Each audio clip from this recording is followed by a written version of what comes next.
Hey guys, thank you for joining the quest again today. I'm your host Marques Underwood, and today I'll be reviewing Orange is the New Black, Season 4.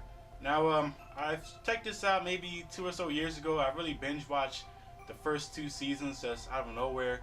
So I just saw the hype about it, and I wanted to see it for myself, and I was really into it. I haven't really been into a TV show like that probably since Breaking Bad or so. So that was really saying something about this show. But this season here, Season 4, I really thought that it was okay. It didn't live up to, seasons 2 type of performance with like characters like V and all that fun stuff. But here I kind of felt like this season was a reflection on the society that we're in right now with, the police brutality, racism, people taking advantage of other people because of social classes or their positioning within authority, things like that. I really thought that this season tackled that. So pretty much season 4 picks up right where season 3 left off, and I mean it pretty much adds a whole bunch of new characters because people, if you saw at the end of season 3, people were coming at the prison, a whole bunch of new people. So there's a lot more Latinos there, and the same black people and some more white people that kind of want to start their own I guess Aryan Brotherhood, you could say, or so. And it's really about the relations between the people, as it usually is. But I feel like whereas the first 2 seasons focused more on Piper and her relationship with Voss and everybody else, I feel like she was more of a secondary character here, and this season kind of focused more on like the C-list type of characters in here. We have Bianca, the lady who never really takes a shower. The one person who got pregnant by the guard a few seasons ago, she's not in here, so we focus more on her mother, about her trying to figure out what she's going to do with her life. A lot of the secondary characters, they got a lot of shine in this one, and I'm not mad at that. I really thought they did it well, and for their episode, you really cared about them. So I thought they did that well. It's kind of a formula that they've been doing. You find out why a person got back there, their backstory, and kind of realize that these people, they're just normal people just caught up doing the wrong things, or just didn't understand what they were doing wrong, and they got caught up, and now they're in prison. So I really felt that we related to these characters really well, even though they're secondary characters or so for the most of this series. I thought it was a cool take to talk about the guards and their backstory, humanize them even though they're in the power of authority, to show that they can be broken down by this experience too, just as much as the guards. So I thought that was cool in itself and unique take. My problem though with season 4 is that nothing really significant happens for the most part.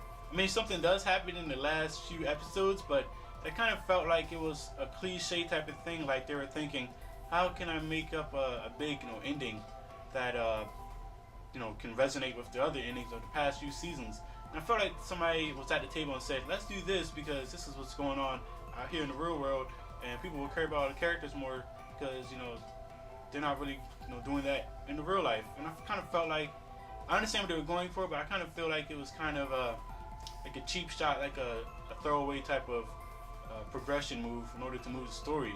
And honestly, I don't know what they're going to do with season 5. Because I feel like after watching season 4 that season 5 is going to be the very last season. That's just how it feels to me. I don't know how they're going to progress the story because we already have the backstory on most of the people.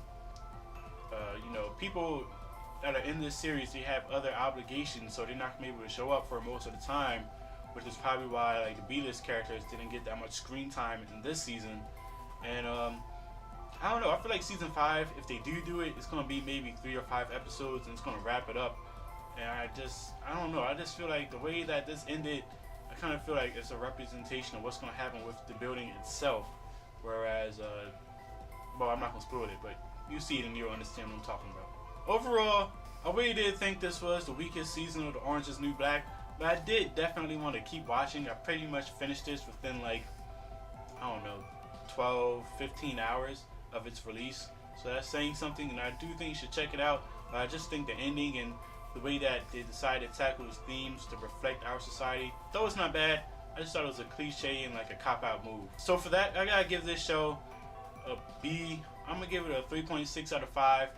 I think you should check it out, as I said beforehand. Definitely worth your time, but if you're a fan of Orange is the New Black, I think you would agree that this is the weakest season, and I really do think that I don't know what they have planned for the next season, even if they're going to have one for that. So, have you seen Orange is the New Black? If you did, I want to know, did you think this was the weakest season? What did you think of, the racial themes that they were trying to go for? and the other themes? What did you think about them humanizing the guards and going through their backstory? What did you think of the final 2 episodes? If you're new, you want to hit the like button for this video, you want to hit the subscribe button for this channel, and you want to join the quest.